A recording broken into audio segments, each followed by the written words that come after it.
Donc la solution que je veux vous montrer, c'est Doctopus. Doctopus, c'est une solution qui est célèbre et qui est basée sur l'IA générative. Donc voilà, c'est marqué ici.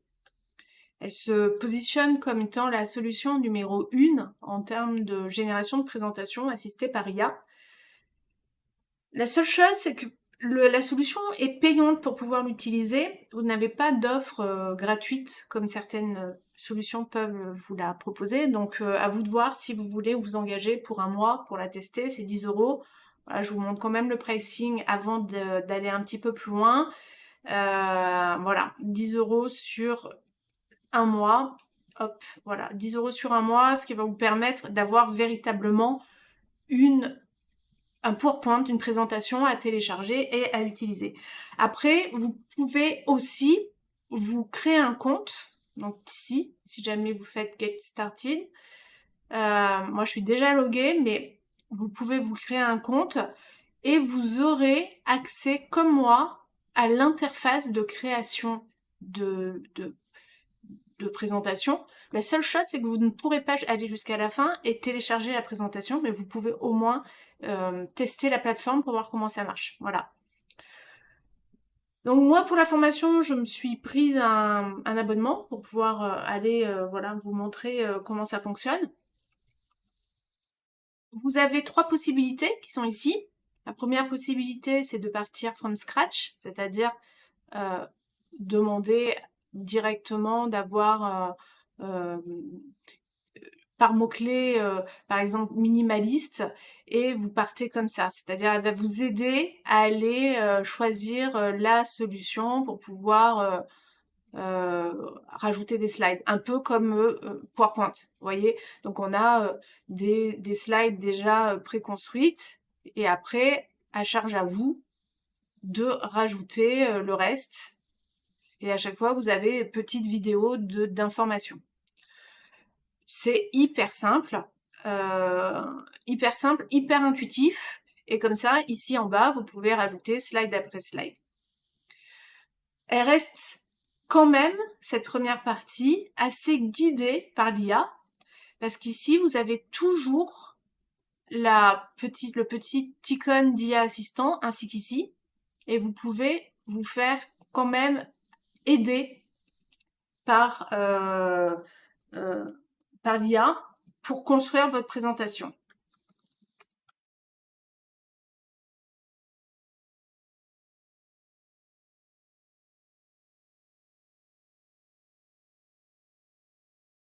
J'en sais rien. Voilà, vous pouvez quand même rebasculer sur la création assistée par IA.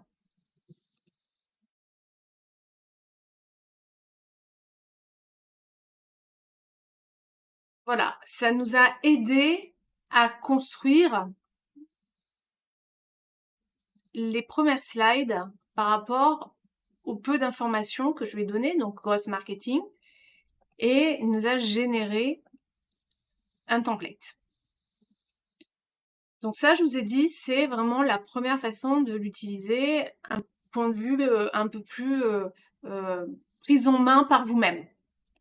La deuxième façon de l'utiliser ici, c'est que vous allez choisir des templates, ou un template en tout cas pour votre présentation, déjà fait.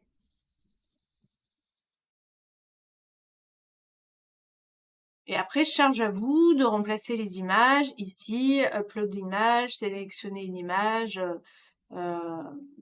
générer peut-être une image. Est-ce que c'est une image de décoration ou pas? Voilà, en tout cas, c'est très intuitif et vous avez votre présentation qui est déjà préformatée avec des slides.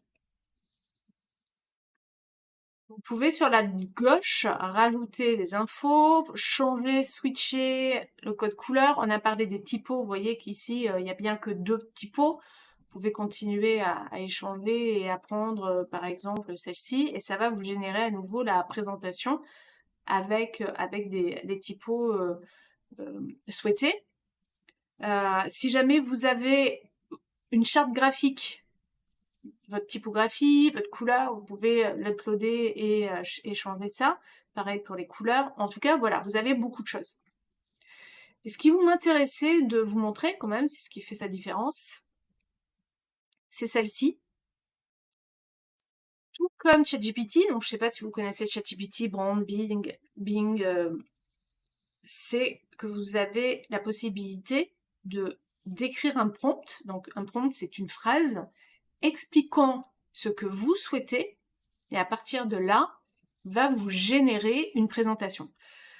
Pour le test, moi j'ai généré ça, donc évolution de la mode de l'Antiquité à nos jours. J'ai pris justement quelque chose d'assez atypique pour pas aller vers les présentations que tout le monde fait, et, et vous montrer qu'on peut aller vraiment sur des thématiques qui sortent du commun. D'accord? En tout cas, de mon commun. Je ne sais pas si vous avez l'habitude, mais parler de ça, de la mode de l'Antiquité à nos jours, non, c'est pas tous les jours que je souhaite le faire, que je vais le faire. Donc je prends le prompt en anglais, j'utilise une petite solution pour pouvoir qui s'appelle DeepPH, j'en reparlerai pendant la formation, mais vous pouvez aussi utiliser Google Translator ou même l'écrire à la volée si vous le souhaitez. Donc je mets mon premier prompt ici, ce que je souhaite, il va le réinterpréter et me demander plus d'informations. Là par exemple, il va demander ma cible, mon audience, à qui je me destine. Selon l'audience, je peux soit l'écrire, peut-être qu'il n'y a pas mon audience ici, et dans ce cas-là, je peux affiner le prompt. J'ai toujours la main pour pouvoir mettre plus d'infos. Donc si je fais ça, je vais lui répondre, mais je peux également affiner. D'accord? Donc il y a bien le où. Quelle est mon audience? L'écrire, l'expliquer en anglais, soit utiliser l'aide.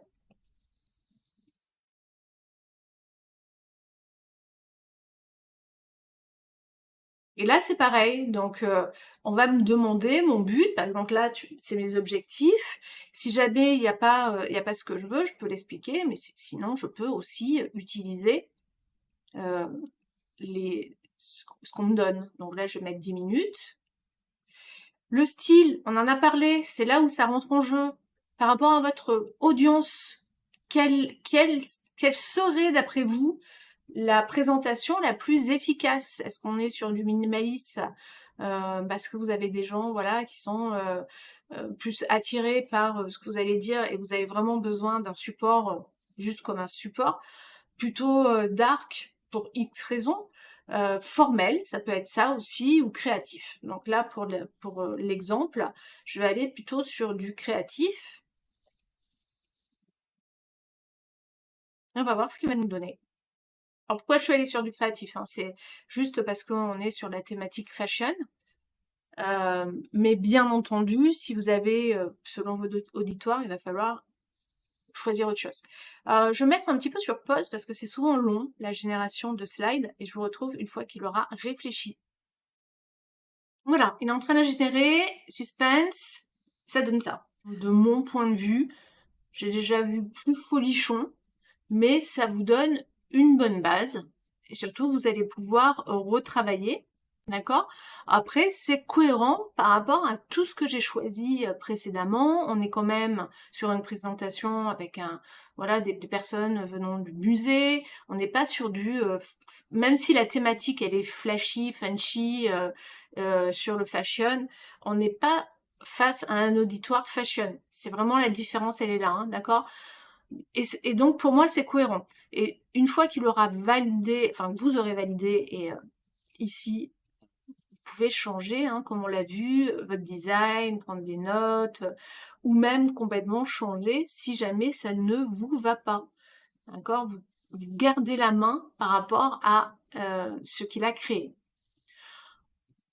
Et ensuite, tout bêtement, hein, ici, voilà, vous avez en haut à droite plus d'informations sur est-ce que c'est responsive, voilà, à vous de voir, après à vous de fouiner sur la solution, est-ce que ça peut vous apporter. Vous pouvez même faire votre présentation directement via la solution, ici, sans sortir de la solution.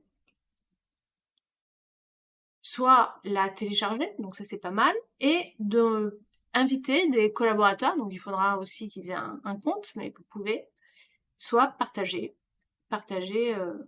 le lien vers la slide, les slides que vous avez créés. Ce qui est bien aussi, selon vos modifications, vous pouvez revenir sur l'historique, donc vous ne perdez pas. Et puis c'est en ligne, donc vous pouvez travailler d'où vous le souhaitez et ne pas perdre vos présentations. Voilà pour la première solution. On passe à la suite.